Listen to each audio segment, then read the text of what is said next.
Thieves chase fortune in the dark, but sometimes what they find isn't money at all. Tonight we'll hear from two who lived to tell their tale, stories of greed, fear, and things that don't belong in the world of men. These aren't legends passed down, these are their own words, their own confessions. Two chilling accounts of break-ins gone terribly wrong. They said the old First National branch downtown was empty, condemned, stripped of everything but dust. But I knew better. I'd heard rumors. Something left in the basement vault. Something worth the risk. I wasn't alone. There were 3 of us that night. We slipped through the back, cut the alarm, and made our way down the stairwell that reeked of mold and copper.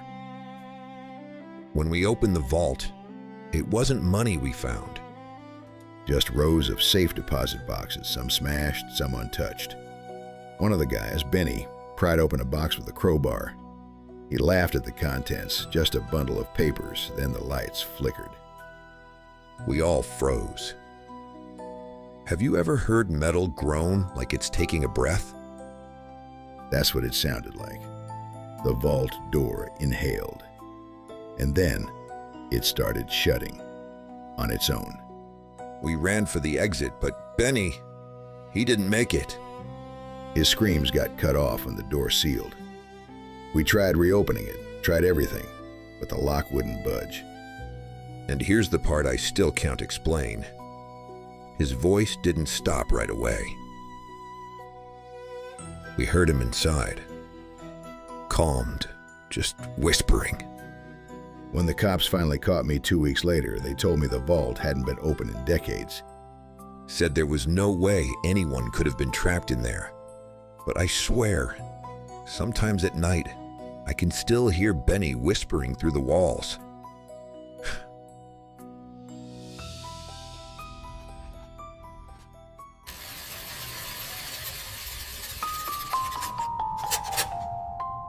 For the record, I didn't hurt anybody. I broke in, sure, but unalive? No. It was me, Rico, and Jamal.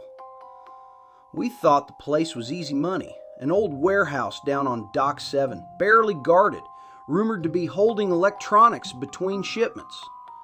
We cut through the chain link at 2 in the morning. The river smelled like rust and oil, and the warehouse groaned in the wind. Inside it felt cavernous, colder than the night air. The rows of crates stacked so high they looked like tombstones. Our flashlights barely carved out space. First few crates had nothing, just rusted tools, busted machines. Then we heard it. Chains dragging across concrete. Not clanking, dragging, slow and heavy. Rico thought it was the guard. We hid. But the sound wasn't footsteps, wasn't human. It slid past us, stopped, then moved again. That's when we saw it. A shadow stretching across the wall, too tall, too thin. Jamal whispered it was a trick of the light. Rico bolted anyway.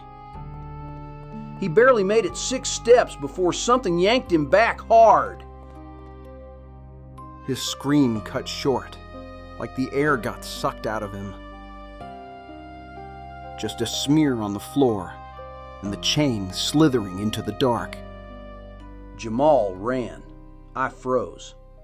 Something brushed my cheek, cold, damp, like fingers probing my face.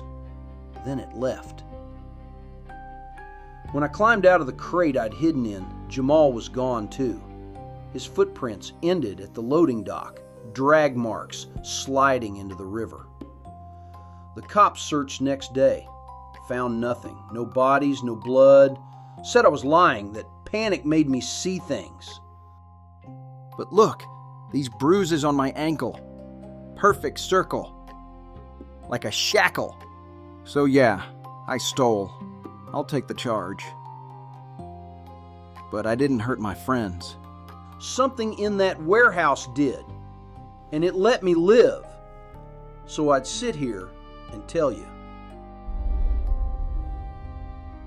For every thief, there's a price. Sometimes it's prison bars. Sometimes it's something far worse. We've just heard two who gambled in the shadows and came back with more than they bargained for.